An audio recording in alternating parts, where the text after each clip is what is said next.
jeudi 20 décembre 2018, 46 ans après la première du Grand Échiquier, Anne-Sophie Lapix succède à Jacques Chancel, dans une version modernisée d'une des émissions culturelles phares du service public.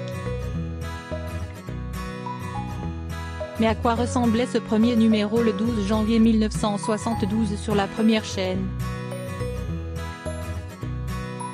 L'émission aurait dû s'appeler Les Grandes Manœuvres, mais le cinéaste René Clair, auteur du film du même nom avec Gérard Philippe, a refusé d'en céder le titre à Jacques Chancel.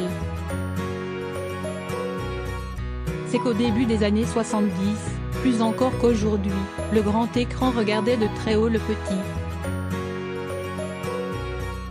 Passer de grand amphi, sur la deuxième chaîne, en couleur, à ce nouveau rendez-vous, sur la première, encore en noir et blanc, l'homme de télévision s'est alors rabattu sur le grand échiquier, ayant en tête l'image du plateau bicolore sur lequel on fait avancer, s'épouser et se battre des pions, des rois et des fous.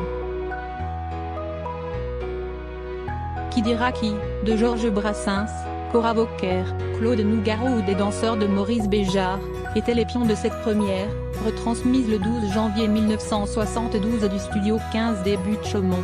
3h13 d'antenne, record absolu de durée, salué par la presse de l'époque, qu'un téléspectateur lyonnais qualifie de belle réussite dans le courrier des lecteurs de Télérama.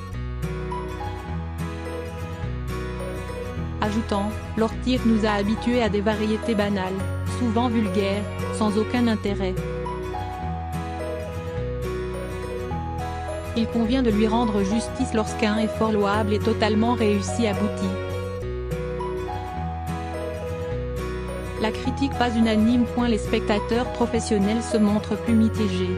Si l'on peut lire dans la Croix que Chancel a réussi à nous distraire sans nous lasser, le critique de France Soir avoue s'être rarement autant ennuyé.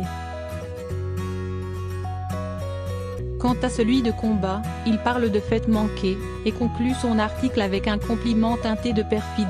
Ayant raté sa première émission, Jacques Chancel en a épuisé les défauts.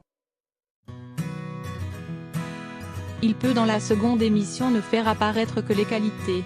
6 mois plus tard, un journaliste de Télérama reconnaît au Grand Échiquier d'avoir trouvé son rythme. Il n'imagine sans doute pas que la formule durera 17 ans. Ni qu'au XXIe siècle, une télévision à bout de souffle l'exhumera de ses cartons, l'époussetant pour nous la resservir et nous la présenter comme un modèle insurpassé d'émission culturelle. Le critique d'aujourd'hui rétorquera que la modernité d'hier n'est plus celle d'aujourd'hui. Dans le beau livre qu'il consacra à son Grand Échiquier, Jacques Chancel décrit une première dont le déroulement exploita les possibilités du direct avec une frénésie d'un autre temps. Pourquoi avoir envoyé Georges Brassens jusqu'en Béarn, s'y interroge-t-il. Je voulais montrer qu'il pouvait y avoir unité de temps dans une diversité de lieux.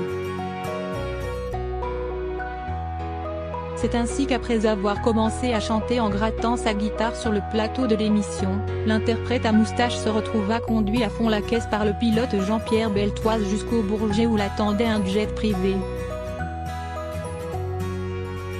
L'amitié l'avait conduit à accepter ce qu'il considérait comme le pire, un voyage en avion, se souvient Jacques Chancel qui, en Pyrénéen, le fit mener chez des amis à lui dans le Béarn. L'y attendait un public local et un groupe basque avec lequel il se remit à chanter et à jouer 90 minutes seulement après avoir quitté Paris. Los Angeles, Moscou, Barcelone.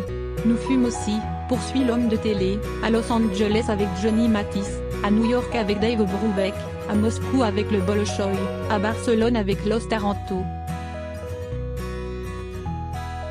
Enthousiasme puéril, admirable naïveté, sublime maladresse. Nous voulions trop en faire.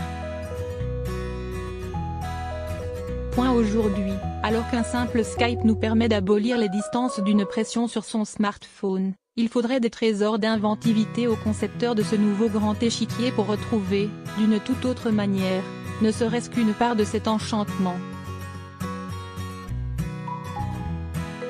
Ce serait là véritablement rendre hommage aux pionniers du petit écran.